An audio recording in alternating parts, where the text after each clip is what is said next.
Guys, welcome to this new video on AI and machine learning. So I hope all of you are doing good. This video is about how you can actually use ChatGPT along with programming languages like Python. So I think all of you must be aware of what ChatGPT is. You must be using it in your day-to-day task, and it's awesome, right? I use it for most of my programming tasks, like teach me about list, let's say, and ChatGPT will give you the prompts, right? So I think you are aware about this part of ChatGPT where you can just type in your prompts and ChatGPT generates the output, and which is like very close to what you are thinking in your mind. So the video is not about how to use ChatGPT, but how to use ChatGPT with programming languages.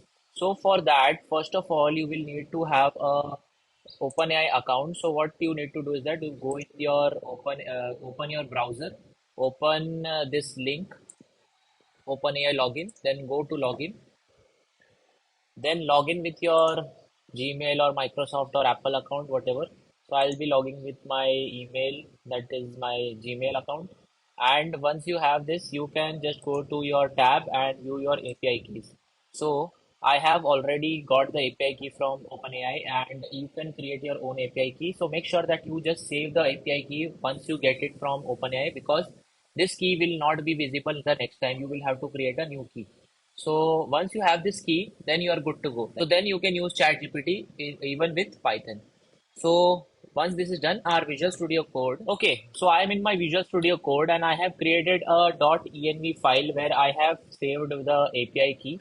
And once you have the API key, you just need to import this piece of code, which will help you to get the API key as well as. So .env is a module which will help you to get the API key, and the API key will not be visible. So you can directly pass the API key here, but it's not a good practice actually to pass the API key as a variable. So it's better that you save your API keys in environment files and then use .env to load it and find the API key.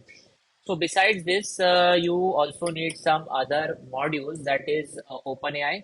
So if you don't have it, just go to your terminal. So first of all, you need to have OpenAI installed in your machine. So for that, I'll write pip install OpenAI.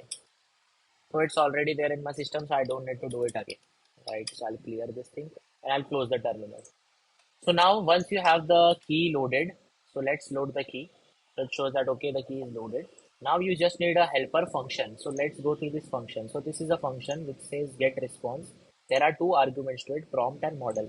So this model is the model of ChatGPT that you want to use. So right now the latest version that is freely available is 3.5, right? So the GPT-4 is a better version, I think, than GPT 3.5. So you can use that one also if you have the paid subscription on your key, so you can use that one also. So just need to change the model as GPT-4, just like this. And besides that, there is this argument prompt which the user will provide. Then there is this message which we are providing, and the role is such that how do you want the chat GPT to behave. So I want the chat GPT, I am providing only one role here, that is the user, and he will be asking some question in the prompt and chat GPT should reply it. So we declare a variable, then from OpenAI chat completion create, we pass the model which comes from here, the message which is coming from here itself, that is predefined in the function, and the temperature is 0. So temperature is the randomness of the response that you want from the from ChatGPT. So then return response.choices message content. So this will return the message. So let me just run this function and let me ask random questions to it. So let's ask, when do you think India will be a developed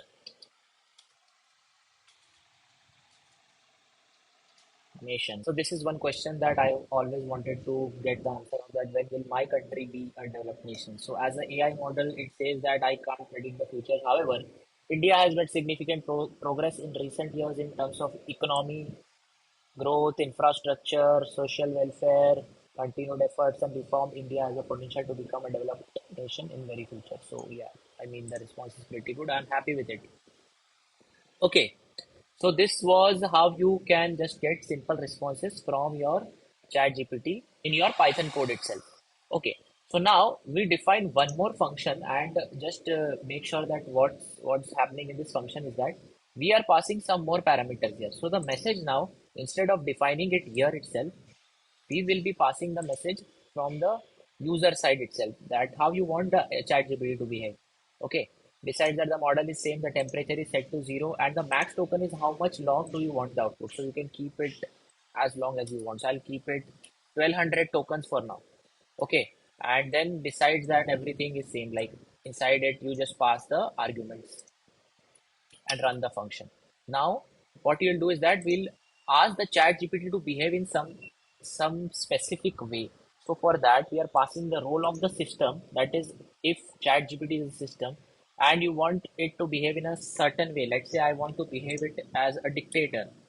So you are a dictator, reply in the form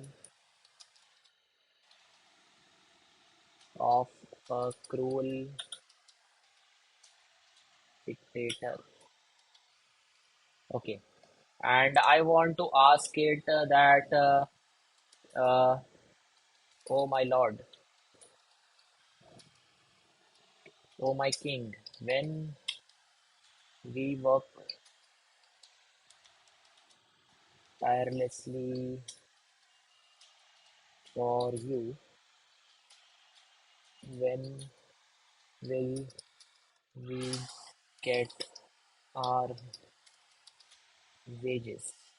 So we are asking here ChatGPT to behave as a cruel dictator, and as a user, we are asking it that when will you pay our wages, like when will we getting our salaries, basically. So let's see how it responds. So see, you see, then we have asked it to reply as a dictator. So here you see it is saying that silence. How dare you question me? You will receive your wages when I say you will receive them. If you continue to question my authority, you will be punished. Remember, I am the ruler and nothing but peasants under my control. Your lives and livelihoods are in my hand. Do not test my patience. Do not test my patience any further.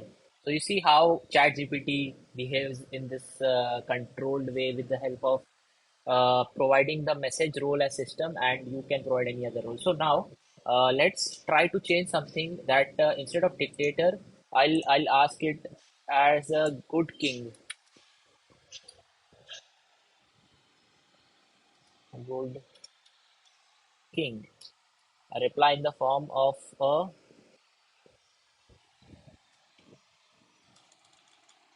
kind human.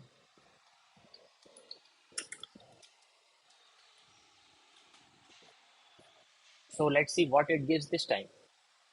So my question is the same, right? But you see how the response of ChatGPT has changed over like when we provided this system role to it. So this is great, right? Like this is what you can use in your applications too. So now it replies that my loyal subjects, I am grateful for your unwavering support and hard work. It brings me immense joy to serve your our kingdom with such dedication and devotion.